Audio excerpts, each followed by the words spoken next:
E aí galera, beleza? E eu tenho uma pergunta pra vocês, será que os deuses eram astronautas? Muito bem galera, essa semana está passando nos cinemas o novo filme da Marvel, Os Eternos. E é sobre os Eternos e as relações com os deuses e os astronautas que nós vamos falar hoje.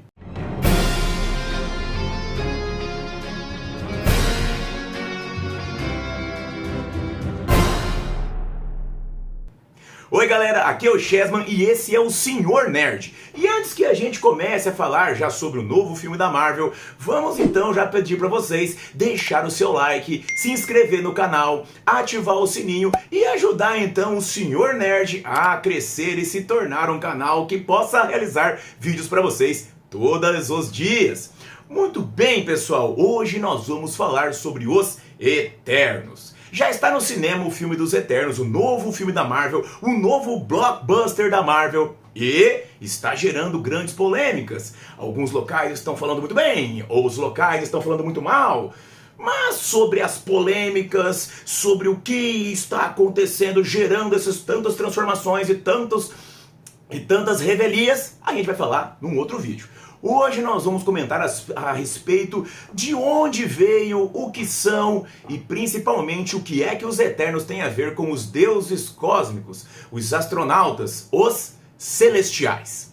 Muito bem, meus amigos, os Eternos é uma criação de um dos maiores e mais incríveis artistas da indústria da história em quadrinho. Eu sei que vocês devem estar pensando assim, mas Eternos é Marvel, então com certeza o Chessman está falando do Stan Lee. Galera, por incrível que pareça, eu não estou falando do Stan Lee, mas de um criador, de uma genialidade, olha, equivalente, se não maior, cara, se não maior do que a do próprio Stan Lee. Eu tô falando, cara, de um cara chamado Jack Kirby. Jack Kirby foi um dos responsáveis pela criação dos mais incríveis heróis, não apenas da Marvel. Ele é um dos maiores criadores de todos os tempos. Para vocês terem uma ideia, pessoal, para a DC Comics, Jack Kirby havia criado um compêndio de heróis incrível, os Novos Deuses. E se você assistiu, e com certeza você assistiu, o Liga da Justiça lá do Zack Snyder, aquela versão estendida de 4 horas de duração, que é bem melhor do que a original, bom, você viu então uma das mais importantes criações do Jack Kirby, Darkseid. Darkseid, o deus negro, o deus sombrio, que faz parte justamente dos novos deuses que o Jack Kirby criou para DC Comics. Jack Kirby, pessoal, ele está ligado com a criação dos mais maravilhosos personagens. Para vocês terem uma ideia, é o Jack Kirby e o Joe Simon, que em 1941, olha aí cara, 1941, aniversário, sabe de quem? Do Capitão América. Capitão América, meus amigos, um dos heróis mais legais que nós temos na editora Marvel, ele surgiu ali ainda numa editora chamada Timely Comics, criado por Joe Simon e Jack Kirby ainda em 1941. Mas aí, se você quer saber um vídeo sobre a história do Capitão América, deixa aí nos comentários um vídeo pedindo aí o vídeo sobre o Capitão América, que a gente aqui no Senhor Nerd vai ter o maior prazer de produzir pra vocês. Muito bem, cara. Jack Kirby, cara, sabe, falando de Capitão América ainda, a gente tem aquela cena inicial lá da primeira edição do Capitão América, famosíssima, que é o Capitão América, né, dando um socaço, um supapo bem dado, um soco na cara do Adolf Hitler. Essa capa tão icônica, tão famosa, é uma das capas desenhadas pelo Jack Kirby. Jack Kirby, ele criou a identidade visual de quase tudo que nós temos que é referência, tanto na Marvel como na DC Comics, como que é referência no que é ficção, espaço, seres fantásticos, energias, raios de força. Tudo que você vê dessa iconografia visual foram criação principalmente do Jack Kirby. Jack Kirby foi responsável por criar justamente o grupo que deu origem, que fez nascer ali a Marvel. Se você não sabe, meu querido amigo, a Marvel nasce justamente a partir da criação de um supergrupo chamado Quarteto Fantástico. naquela época, estava fazendo um grande sucesso, a Liga da Justiça. Foi encomendado então para o Jack Kirby e para o Stan Lee. Aí começou, cara, Jack Kirby e Stan Lee. Começou uma das parcerias mais incríveis das histórias em quadrinhos. Quando nós temos ali, pessoal, justamente ali que vem a parceria Jack Kirby e Stan Lee, esses dois, né, receberam a incumbência de criar uma versão ali para a Marvel, né, do que seria a Liga da Justiça. E eles então pensaram, bom, a gente pode fazer de novo o que a DC fez. A gente pode fazer um negócio diferente, a gente pode fazer um negócio revolucionário. E aí então, cara, que esses dois criaram a ideia de fazer uma super família. Aí nós temos o Senhor Fantástico, né, que é o Reed Richards, a Mulher Invisível, a Susan Storm, né, o Tocha Humana, o Ben Grimm, que vai ser o Coisa, todos eles numa relação familiar, que vai ser uma das características mais importantes da Marvel. Essas coisas que são literalmente que fazem parte da realidade. Com o Quarteto Fantástico surgindo, nós temos ali que o sucesso vai ser tão grande, e aí a Marvel, a Marvel cresce e se desenvolve justamente a partir do Quarteto Fantástico. Stan Lee, cara, é muito famoso, mas Jack Kirby, ele é também um dos pais fundadores da Marvel e de tudo que a gente tem na mente. Homem-Aranha, tá ligado com o Stan Lee e o Jack Kirby. Nós temos ali o Homem de Ferro, a visão, a identidade visual do Homem de Ferro, a armadura, a criação do Jack Kirby. O Thor, cara, o Thor Thor da Marvel, gigantão, lourão, bonitão e tal, é também uma iconografia visual criada pelo Jack Kirby. Então o Jack Kirby, cara, ele é um dos caras mais importantes dessa indústria de entretenimento que é justamente aqui os quadrinhos. E é justamente na Marvel, né, depois de idas e vindas, Jack Kirby entrava, saía, tretava com a Marvel, porque a Marvel segurava ali com mão de ferro ali a questão dos direitos dos personagens, um grande problema que já foi muitas vezes abordado por outros artistas, não só o Jack Kirby. E o Jack Kirby então saía da Marvel, ia pra DC. Foi numa dessas brigas que ele teve lá, que ele criou os novos deuses lá na DC, os Darkseid e tal, e essas coisas afins, né? E quando ele retorna pra Marvel, então, ele já retorna aí já mais conceituado, a Marvel já, né, falou, não podemos perder ali o Jack Kirby e tal. Então ele começou a criar uma história do jeito que ele sempre quis. E essa história, meus amigos, é justamente a história dos Eternals, né? Ou os Eternos. Seres superpoderosos, seres divinos, são os super-heróis deuses da Marvel. Esses heróis, esses seres, existem desde que sempre existiu o mundo. Dentro dessa mitologia, dentro dessas histórias criadas pelo Jack Kirby, nós temos que entender que ele é uma história que engloba um escopo muito maior. Engloba um escopo ali justamente de seres celestiais. Aí que vem a jogada. Os Eternos, esses seres que estão aí no cinema, passando o filme do cinema aí, né? Os Eternos, eles são uma criação dos deuses espaciais, que até hoje não foi explicado direito o que eles são. Eles são deuses espaciais, eles são seres celestiais. Os celestiais são esses seres que estão aparecendo aí agora, com essa aparência robótica e tal, que é tudo a criação iconográfica da mente do Jack Kirby. Estes seres vagam pelo universo, despertando a vida. E há mais ou menos 1 milhão de anos, eles vieram aqui na Terra e realizaram as suas experiências genéticas aqui na Terra e fizeram as suas engenharias com os seres que existiam aqui, seres assim, tipo uma espécie de elo perdido entre o ser humano, entre o animal e o hominídeo e tal, esse elo perdido que existia aí, que até hoje ninguém achou. Então, eles foram modificados por esses seres celestiais. Os celestiais, a fazerem as suas mudanças, as suas transformações, suas experiências genéticas, acabaram fazendo surgir 3 raças distintas de seres aqui na Terra. O primeiro deles são seres chamados, que eles deram o nome de deviantes.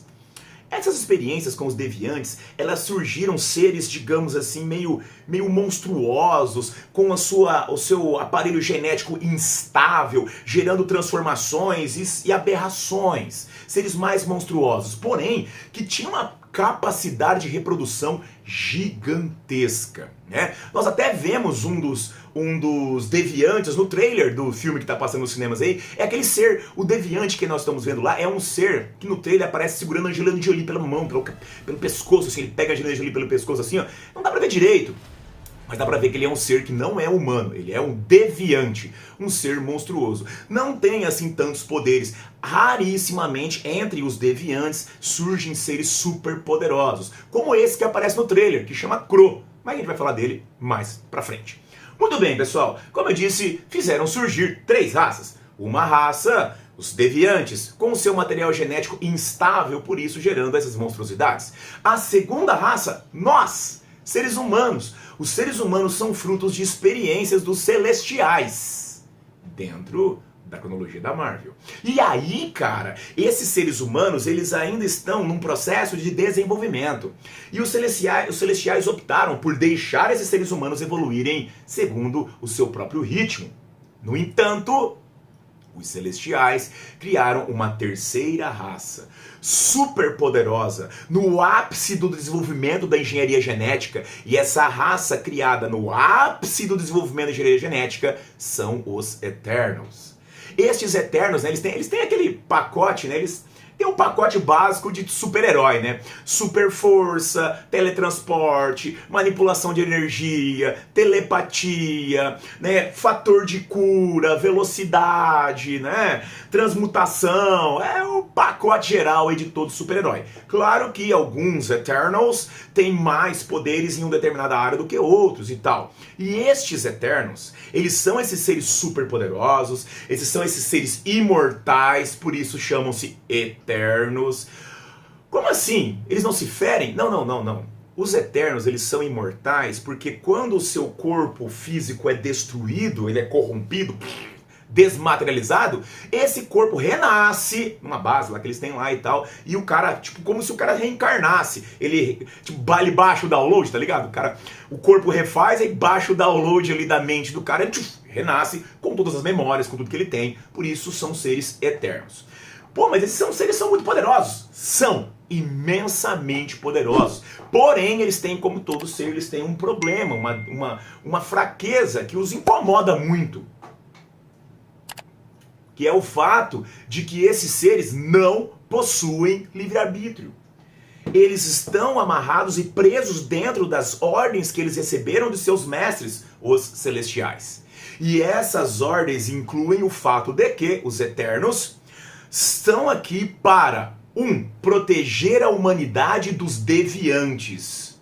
2. Garantir o desenvolvimento e o avanço dessa humanidade. No trailer que a gente viu, no trailer do filme, né, eles até tentam dar uma explicada aí por que os Eternos são tão poderosos. Por que não interferiram lá na invasão do Thanos, então? Se eles são tão poderosos, aí é que tá. O trailer dá uma desculpinha lá e tal, dizendo que não, a gente foi proibido de interferir nos assuntos da humanidade e tal. E quem interferiu bem na hora que ela fala, somos proibidos, aí lá o Kit Harington fala assim, por quem? Aí aparece os Celestiais no trailer. Animal. Mas aí, pessoal, então os Celestiais proibiram algumas coisas, então dá essa desculpa aí, né? Vamos ver ali, depois a gente faz um vídeo de review do filme e vocês vão ver se colou ou não colou. Não vamos fazer sem spoiler, vamos focar aqui só no que é a história em quadrinho. Então isso incomoda alguns Celestiais, né? Isso limita a chance dos Celestiais, isso incomoda alguns Eternos, e isso limita a chance de alguns Eternos ter uma vida, né? Porque, gente, os Celestiais são seres imortais, são deuses do universo, são seres detentores do poder cósmico, que é um tipo de poder tão gigantesco, tão grandioso, tão forte na Marvel, que não tem explicação. O poder cósmico é um poder assim fora do comum.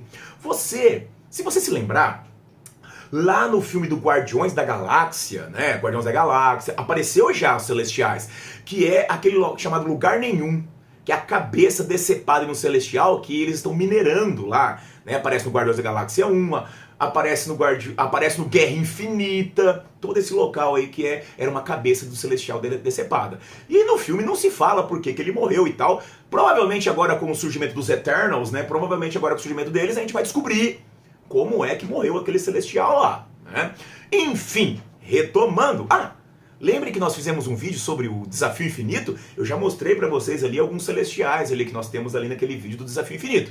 Dá uma olhadinha lá que você vai ver lá que esse vídeo do Desafio Infinito é bem legal. Voltando aos Eternos então, pessoal, eles têm essas limitações e eles estão eternamente em combate contra os deviantes. No filme da Marvel, o filme de agora, provavelmente ele vai adaptar uma minissérie escrita pelo Neil Gaiman, né? Você já ouviu falar Neil Gaiman? Claro, eu falo do Neil Gaiman pra você aqui em quase todo vídeo, cara. Sou muito fã do Neil Gaiman. Ele é o cara que escreveu Sandman. E pra Marvel, ele escreveu também ali uma série dos Eternos que é fantástica. Nessa série dos Eternos, os Eternos tinham perdido a sua memória e vão despertando ao longo do tempo, recobrando seus poderes e enfrentando uma ameaça muito maior, que é o Celestial Adormecido. Na mitologia dos Eternos é o chamado Despertar. Um Celestial foi aprisionado no planeta Terra pelos outros Celestiais.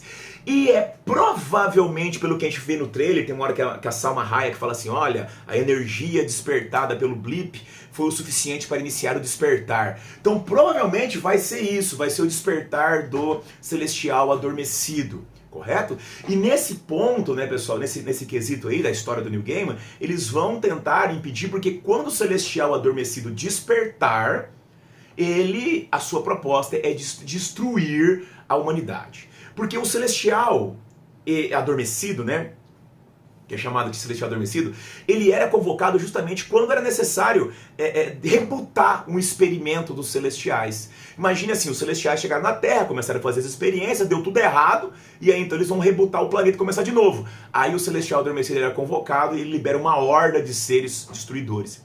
Nesse ponto, então, os Eternos no Neil Gaiman vão enfrentar esse ser. E é provavelmente o que vai acontecer também no filme.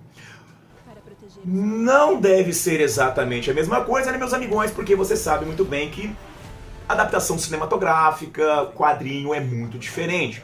A gente já começa a ver grandes diferenças ali no filme dos Eternos, justamente pela mudança de alguns personagens. Isso aí, alguns babacas aí já começaram a reclamar lá no passado, que, não, onde já se viu, o personagem era homem, agora ele é mulher.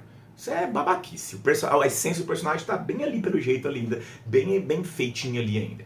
Mas enfim, nós temos ali, pessoal, que nós teremos alguns, nem todos os celestiais, nem todos os Eternos vão aparecer no filme, né? Mas vão aparecer assim os mais famosos, os mais importantes. Alguns deles, como a gente vai comentar daqui a pouquinho, acabaram até mudando de gênero. Alguns eram homens, viraram mulheres e tal. Alguns mudaram de identidade, né? Mas tudo indica que eles não estarão fiéis à essência do personagem que é apresentado nas histórias em quadrinhos. A líder, que no quadrinho é o líder, é o Ajak.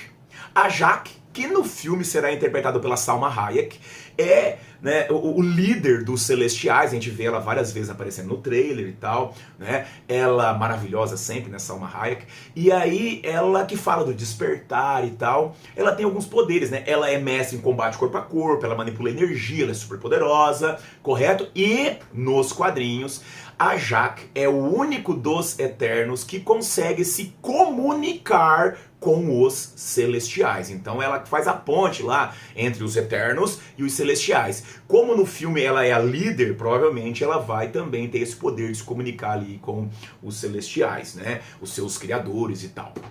Que é ela que fala justamente ali que não fomos impedidos de lutar tal pelos Celestiais. Bom, temos também uma personagem, uma guerreira chamada Tena. Eu sempre me confundo com Atena, né? Mas não, o nome dela é Tena, que é interpretada justamente pela Angelina Jolie, que no trailer tá maravilhosa, né? Ela formula assim uma lança no trailer assim, que é um negócio, cara, pô, Angelina Jolie no filme, ela não precisa fazer nada, ela fica paradinha lá, só olhando com aquela cara assim de eu sou um ser superior. Ela tem aquele jeito assim de eu não faço parte da humanidade, eu sou um ser etéreo, um ser místico, né? Que é perfeito para ser um Eterno. Pessoal, e aí, a personagem que a Angelina Jolie interpreta, que é a Tena, ela é a maior guerreira dos Eternos. Ela não é a mais poderosa, ela não é a mais forte, mas ela é a maior guerreira, estrategicamente falando, ela tem uma mente afiada para essas estratégias militares e tal, então ela é a maior guerreira dos Eternos. Além dela, nós temos o Ikaris. O Ikaris, pessoal, que vai ser interpretado ali pelo Richard Madden. Richard Madden, pessoal, ele é ali, né, o Robb Stark, né, Robb Stark lá de Game of Thrones. E assim, resumidamente, o Ikaris, vou resumir, o Ikaris é o super-homem. É o super-homem é o super-homem dos Eternos. Super forte, ele é o mais poderoso de todos os Eternos, ele é o mais poderoso, ele é o mais forte, ele que contém os poderes mais concentrados, rajadas de energias pelas mãos, rajada de energia pelos olhos, lá estilo Superman. No trailer ficou bem parecido com o Superman, ele dá um... A gente pode ver ele cortando, dando uma rajada de um monstro lá, que provavelmente vai ser um deviante, né? E ele é o super poderoso dos Eternos. Nos quadrinhos ele conseguiu alcançar o cargo de liderança dos Eternos. Então nos quadrinhos, né, nessa série que eu acabei de falar pra vocês, por exemplo, aí do Neil Gaiman, ele é o líder dos Eternos, né? Então o Ikaris, pessoal, ele é o mais poderoso dos Eternos. Além do Ikaris, nós temos a Cersei. A Cersei será interpretada pela Gemma Chan. A Cersei, pessoal, ela é justamente ali, né, ela já foi, gente, ela já fez parte dos Vingadores nos quadrinhos, né, a Cersei. Ela era tipo uma bruxa, uma mística, né, assim, certo? Uma espécie de feiticeira, correto? Ela manipula energia, ela tem poder de teletransporte, ela tem um fator de cura acelerado, né? No filme, aí parece que ela vai ser o par romântico de um outro personagem, que é ali justamente o Kit Harington, né? Que daqui a pouco eu falo sobre o personagem dele, que é o Cavaleiro Negro, mas peraí. Então nós temos a Cersei e nós temos o Kingo. Aqui nós temos uma outra grande mudança, né? Que tem gente reclamando que onde já se viu, ah meu Deus, babaquice, né? Mas aqui, pessoal, a gente ainda não sabe ainda como é que vai ser, porque o Kingo, ele é um personagem que nos quadrinhos ele é um personagem de etnia japonesa. Ele optou por viver entre os mortais, né, ao longo do tempo, e ele adquiriu assim, ele é um samurai. O Kingo, nos quadrinhos, ele é um samurai. Se veste como um samurai, usa espada, prefere não usar os seus poderes de energia e tal, ele gosta de sair na porrada e mostrar pros caras que é que manda na base da espada. Mas aqui nós não sabemos ainda, porque na caracterização que ele teve aqui, ele é de etnia indiana agora, continua sendo asiático, né, galera? Índia ali e tal, mas não é japonês. E pela visualização ele não tem as espadas e tal, não sabemos o que vai acontecer aí, né? Vamos ver aí no cor do filme, não vou dar spoiler nenhum aqui, pra gente ver o que o Kingo faz. Aqui o Phastos, pessoal, também vai ser modificado no filme, visualmente pelo menos falando, né? Phastos, ele vai ser interpretado pelo Brian Tyree Henry. E o Brian Tyree Henry, pessoal, ele é um cidadão afro-americano. E o Phastos, originalmente no quadrinho, não é. Na verdade, nos quadrinhos, pessoal, nós temos ali que todos os Eternos são brancos, né? Etnia branca, mas caucasiano. Mas aí, né, você não vê o caso. O Phastos, pessoal, ele é o moldador, ele é o ferreiro, ele é o construtor. O nome dele, Phastos, já faz uma alusão ao deus da mitologia grega, o Hephaestus, que também era o grande moldador, o grande construtor. O Phastos, ele é o que cria todas as armas, ele é o que cria todas as tecnologias, ele cria as naves, ele cria tudo. Tudo que envolve tecnologia e armamentos, armaduras e tudo que os Eternos precisam são criados pelo Phastos. E nós temos também aqui a Makkari, que nos quadrinhos é o Makkari. Né? Nós vimos nos últimos dias aqui a atriz que interpreta Makkari, que é Lauren Ridloff. A Lauren Ridloff, pessoal, interessante, olha só, esse é um filme muito inclusivo, cara. Eu tô muito gostando desse filme só pela questão da inclusão de várias situações. A Lauren, ela é uma atriz surda e muda. Olha só que interessante. E ela divulgou uma declaração aí dizendo que, bom, Makkari, ele é o velocista dos Eternos, o ser de velocidade, o ser mais veloz dos Eternos. E segundo ela, né, Makkari é mais veloz que o Flash da DC. Começou aquelas coisas, né, que quem é o mais veloz é o Flash, o Mercúrio, o Superman, blá blá blá. Para Makkari, ou melhor, para Lauren Ridloff, quem é o mais veloz é Makkari. Por fim, nós temos aqui o Gilgamesh. Gilgamesh, pessoal, que vai ser interpretado aqui pelo Don Lee, né, chinês, né? Então aí nós temos a integração, representatividade. E o o Gilgamesh é a força bruta dos Eternos. Ele é o mais forte dos Eternos, ele é o mais, sim, cara, se nós temos que o Ikari é o mais poderoso, o Gilgamesh é o mais forte. E como forte, né, cara, ele é o cara da porrada, né? Ele é o cara que resolve as coisas na porrada. E na porrada franca mesmo, a porradaria verdadeira ali, certo? Sem frescura. Versado nos mais vários estilos de combate. Super veloz também, ágil, né? Velocidade não tipo, não de correr, mas agilidade para dar golpes e tal, né? E ele é justamente um dos indivíduos mais poderosos dos Eternos. O último Eterno, pessoal, aqui a gente vai falar aqui, o penúltimo, né? Um dos últimos Eternos que a gente vai falar que nós temos aqui, que é o Druig. Druig é interpretado pelo Barry Keoghan. Barry Keoghan, pessoal, vai dar vida ao Druig. E o Druig, ele é o Eterno, digamos assim, menos heróico. Ele tá interessado em atender os seus próprios interesses. Ele é manipulador. E por falar em manipulador, o seu poder está literalmente ligado na manipulação das mentes, do corpo e tal, né? Ele consegue fazer esse tipo de coisa. E ele é realmente mais, ele se importa mais com seus próprios interesses. Provavelmente ali, não que ele seja o vilão, mas eu acredito que ele vai ser o vilão da história. Chesman, você não falou que tinha lá o Deviante? Eu acho que o Deviante vai ser manipulado pelo Druig e o Druig vai ser o verdadeiro vilão. Finalizando o ramo dos Eternos, pessoal, nós temos aqui o Sprite, ou como é chamado nos quadrinhos, Duende, né? Aqui, pessoal, ele vai nos quadrinhos ele é um menino, né? Ele visualmente tem a visualização dos quadrinhos de uma criança de 11 anos, mas no cinema ele vai ser interpretado por uma menina, né? A Lia McCloud. E aí, pessoal, né? Ele é uma inspiração ali, tipo no Puck, sabe Puck ali daquela série, daquela história, O Sonho de uma Noite de Verão. Ele é o trapaceiro, ele é Grocas de Pega-Peça, sabe? Ele é tipo Loki, Deus da mentira, Deus da trapaça e tal. Ele é tipo Loki, trapaceiro e tal. Isso nos quadrinhos. No cinema não dá pra gente saber ainda exatamente qual vai ser a personalidade dele, como é que vai ser dela. Não sabemos ainda, porque ele tá assim meio andrógeno, né? A gente não sabe como é que vai ser assim, que vai ser esse personagem. Como eu falei, esse vídeo não tem spoiler, a gente tá comentando só sobre o quadrinho, as diferenças, então não vou falar nada sobre isso. Os últimos dois personagens que vão aparecer no filme, um deles é interpretado pelo Kit Harington, né? O Kit Harington, pessoal, o eterno Jon Snow de Game of Thrones, né? E aí, pessoal, nós temos que ele vai interpretar o Cavaleiro Negro, certo? O Cavaleiro Negro, pessoal, ele é um personagem da Marvel que já fez parte dos Vingadores.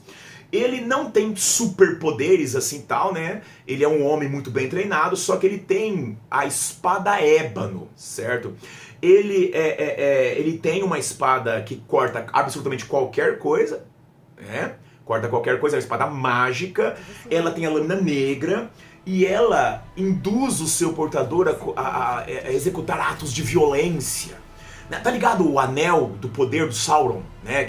O Sauron do Senhor dos Anéis, que quando o cara tá aí empunhando ela assim, ele vai ficando cada vez mais mal. Então ela é uma espada que ela é má, a espada é má. E ela induz o seu portador justamente a cometer atos de violência porque ela quer beber sangue. Então, tem toda essa questão de uma mente dentro da minha, eu em conflito comigo mesmo, será que eu sou mal, será que eu não sou, será que será que a espada? Esse é o personagem nos quadrinhos, né? Vai ser interpretado no filme ali justamente pelo Kit Harington, né? Esperamos ali que mantenha essa questão dos conflitos internos. Lá no Jon Snow do Game of Thrones ele já mostrou aí que ele faz até bem esse personagem com conflitos internos, que não sabe se casa, se compra bicicleta, essas coisas aí, esperamos ver. Finalmente, chegamos ao que parece ser o grande vilão da história, apesar de que eu não acredito que seja. Mas parece ser o grande vilão, que é o líder dos deviantes, o Crow. Crow, ele é um deviante, como nós falamos, e ele é um dos poucos deviantes que tem poderes. Não sei se nos filmes todos terão poderes, mas nos quadrinhos nem todos têm. E o Crow, pessoal, ele é um cara que consegue manipular a sua própria forma, né? Ele consegue mudar de forma e tal. Nós vemos no trailer de uma forma que ele tem. Eu acredito que não vai ser a forma definitiva que ele vai ter no filme.